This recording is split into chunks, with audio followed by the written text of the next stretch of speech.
Correction des exercices supplémentaires TD2.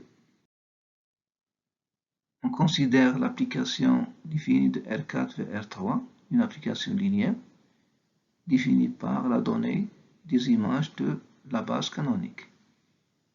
Déterminons une base de ligne de phi et montrer que phi est surjective. Donc on a E1 jusqu'à E4 une base canonique de R4 et phi linéaire, alors on a l'image de la base et bien une famille génératrice de im de phi qui est incluse dans R3.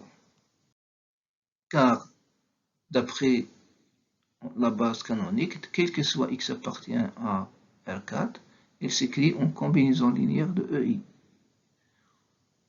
En composant par phi, et puisque phi est linéaire, on peut faire sortir les xi. Donc on a bien phi de x et appartient à im de phi et s'écrit comme combinaison linéaire des images de EI. Donc on a les phi EI et bien une famille liée. Puisqu'il contient plus de 3 vecteurs, donc il est lié. Montrons que cette famille est bien libre. Donc, elle est libre car le déterminant égale à moins 4. Donc, on sait que phi de E1, phi E2, E3, elle est génératrice et libre. Donc, c'est une base de im de phi. Donc, la dimension de im de phi 3 est égale à la dimension de R3. Par suite, on a im de phi égale à R3 parce que im de phi est un sous-espace vectoriel de R3. Et comme on a l'image est égale à l'ensemble d'arrivées, donc la fonction ou bien l'application est bien surjective. Déterminons la dimension du cœur de phi. Est-ce que phi est injective? Donc on a phi défini de R4 vers R3.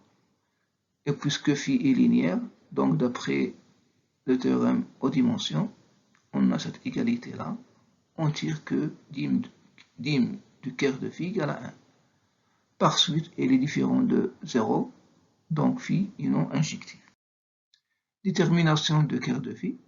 On prend un élément du cœur, donc il vérifie ce système-là, et on obtient x, y, z. Donc on a bien cœur de phi est une droite vectorielle engendrée par ce vecteur-là. Exercice 10. On considère f défini de Rn de x vers Rn de x par P a pour image P x moins 2 P'. Montrer que phi est linéaire. Donc on prend deux polynômes de Rn de x, deux alpha, alpha, bêta appartenant à R, et on va montrer que l'image de cette combinaison linéaire est égale à alpha f de f de P plus bêta f de Q. Voilà la définition. Donc on aura alpha P en facteur, donc voilà, alpha facteur de P moins x moins 2 fois P', donc c'est alpha f de P. Et de même, on aura bêta en facteur ici, facteur de Q moins x moins 2 Q', donc c'est bien bêta f de P. Donc il est bien linéaire. On prend n, dans le cas n égale à 2, déterminer cœur de phi et donner une base du cœur. Donc on considère la base canonique de R2 de x. Un élément P appartient à 1 de x, donc c'est écrit comme étant A plus Bx plus Cx au carré. Donc la dérivée, c'est B plus C de x. D'après la définition de f de P, on obtient cette expression-là. Donc après calcul, on aura A plus 2B plus 4Cx moins C de x. Donc ça, P est un élément du cœur, donc son image égale à 0. Donc ça, ce polynôme il est nul si seulement si les coefficients de ce trinôme sont nuls. On aura C égale à 0 et A égale à moins 2B. Donc on va remplacer les constantes dans P de x. On aura P, c'est B fois x moins 2. Donc R est une droite vectorielle de base x moins 2 parce que x moins 2 est différent de 0. Donc c'est une droite vectorielle de vecteur directeur x moins 2. Calculer f de 1, f de x, puis f de x puissance p pour p inférieur à n. En déduire une base de im de phi, puis la dimension de im de phi. Voilà. Donc on va considérer 1 jusqu'à xn la base canonique de Rn de x. Et on va calculer les images de cette base-là. Voilà, donc on obtient donc f de xp en général, c'est quoi? C'est pxp plus 2pxp moins 1. Donc puisque 1 jusqu'à xn est une base, alors l'image de la base par f linéaire est une famille génératrice de im de phi. Donc voilà la justification. Donc comme on a f de x égale à 2 est égal à 2 fois f de 1 parce que 2 c'est 2 fois 1 et 1 représente l'image de 1. Voilà. On a 1. Donc on aura cette famille est liée. Par suite, on a f de x au carré est une famille génératrice de im de phi. Pour n égale à 2, on a f de x au carré, une famille génératrice de im de phi. Elle reste à montrer qu'elle est libre. Donc on a l'image f de x carré est égale à 0, 4, moins 1. Et l'image f de x égale à 2, donc c'est 2, 0, 0 en coordonnées dans la base 1, 1x carré. Donc on va calculer, extraire un déterminant, donc les premiers, 0, 4 et 2, 0. On a le déterminant égal à moins 2 extra différent de 0. Par suite, si ces deux vecteurs sont libres. Donc on aura, donc c'est une partie qui est génératrice et qui est libre, donc c'est une base de im de phi. Donc im de phi est engendré par le vecteur 2 et moins x carré plus 4x. C'est un plan vectoriel de dimension 2. Dans le cas général, déterminer la dimension du Kerr et donner la base du Kerr de phi. On va déterminer im de phi. On a d'après ce qui précède, on a démontré que f de x au carré jusqu'à f de x est une partie génératrice de im de phi. Reste à montrer qu'elle est libre. Donc pour montrer qu'elle est libre, on va considérer cette combinaison linéaire égale à 0. Donc on va transformer cette écriture-là, vectorielle, en écriture matricielle. Voilà. Voilà. Donc, on va obtenir un système de alpha 1 égale à 0, 4 alpha 2 égale à 0, ainsi de suite. Et on va remonter et descendre le système. Donc ici alpha égale à 0, je vais remplacer ici alpha égale à 0 pour n différent de 0. Donc aussi on a c'est n fois n alpha moins 1 égale à 0, donc alpha n moins 1 égale à 0. Et de proche en proche, on va montrer que alpha 1 égale alpha 2 jusqu'à alpha n égale à 0. Donc il est libre.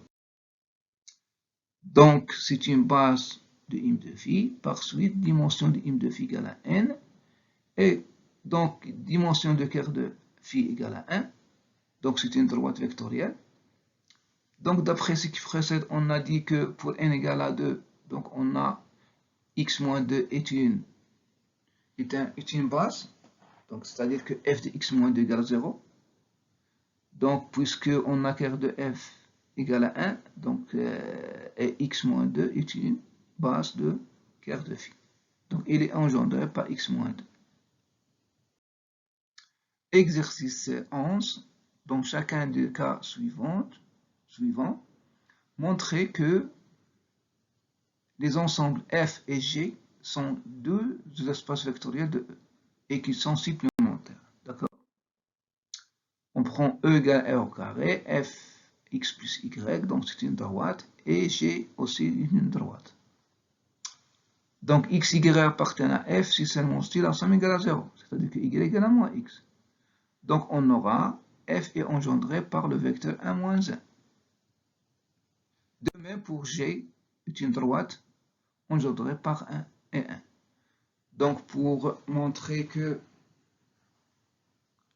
on peut montrer que f et g est une somme directe. Il suffit que montrer que la réunion de ces deux bases est une base, donc R au carré. Donc il suffit de montrer qu'il est libre. Donc la dimension, voilà. Exercice 3. Donc, on a E égale R2 de x, F égale avec de x au carré, et G égale à P tel que P' égale à 0.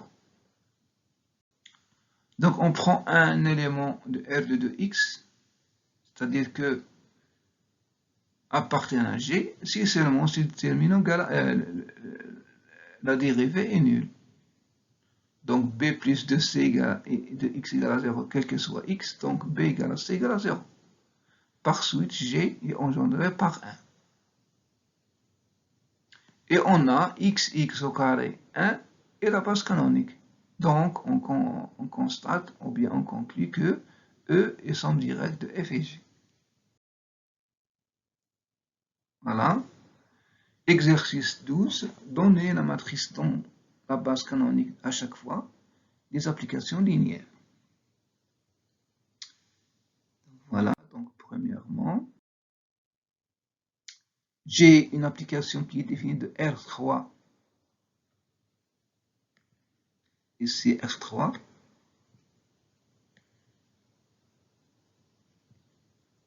Vers R2. D'accord? Au carré. Au couple XY, Z, rectifiez s'il vous plaît ici, au triplet X, Y, Z, on fait correspondre ce couple-là. Donc, je vais partir de ce couple-là, X plus Y, Y moins 2X, Y. Donc, on a la colonne X, Y, Z. Fois la première ligne, on obtient X plus Y, c'est-à-dire que ici c'est 1, 0. On obtient X plus Y. Ici, Y moins 2X plus Z. C'est égal, on peut l'écrire moins 2X plus Y moins Z. Voilà, deuxième ligne, première colonne. Donc c'est moins 2, 1, 1. Donc la matrice de U dans la base canonique est donnée par cette expression-là. De même, on va déterminer le cœur de U. Donc on prend un élément appartenant à cœur de U, c'est-à-dire que son image égale à 0. Donc on revient à résoudre ce système-là. Donc on va calculer x, y en fonction de x. Donc cœur de U est engendré par le vecteur non nul, donc c'est une droite vectorielle. Comme U est linéaire, on a la dimension de R3, c'est la somme de cœur de U plus dimension de U de U. Donc U de U est un plan vectoriel engendré par quoi? On sait que l'image de la base U est une famille qui est génératrice. Il reste qu'il est montré qu'il est libre. Donc, la déterminant est différent de 0. Donc, ça, voilà la base de M de V. De même, on a donc une application définie de R3 vers R3 par cette donnée-là. Donc voilà, on va commencer par ce triplet-là. Donc x plus y, donc on va multiplier ici par 1, ici 1, et pour z c'est 0, on obtient 1, 1, 0. Voilà la compte x, y. Pour la deuxième, x plus z, donc on peut l'écrire c'est 1 fois x plus 0 y plus 1 fois z. On obtient la deuxième ligne. Voilà. De même pour la troisième ligne, on n'a pas ici de x, donc c'est 0. Donc 0x plus 1y plus 1z. Et on obtient la troisième ligne. Voilà la matrice de U dans la base canonique. Et on va chercher le Duquerre de U. Il suffit de... Donc on va échelonner cette matrice-là. On obtient enfin cette matrice-là échelonnée. Donc Z égale à 0. Et on va remplacer ici Z par 0. On obtient Y égale à 0. De même X égale à 0. Donc R de U est réduit à 0. Donc U est injectif. Comme dimension de R3 est finie, donc U est bijectif.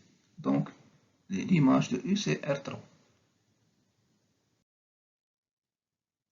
Pour M2, donc on considère l'image ou bien on considère la base canonique de M2.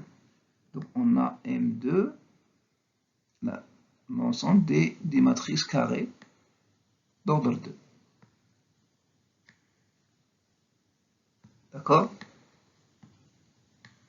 Donc c'est un espace vectoriel de dimension 2 au carré, donc c'est-à-dire ce 2O. C'est 4. Donc on a 4 vecteurs unités, donc on va la base canonique de M2 de R, ici 2, s'il vous plaît. Pour déterminer la matrice de U dans la base canonique, il suffit de calculer les images de ces vecteurs de la base par U. Donc après calcul, donc voilà le calcul, donc je résume les calculs et on obtient cette matrice-là.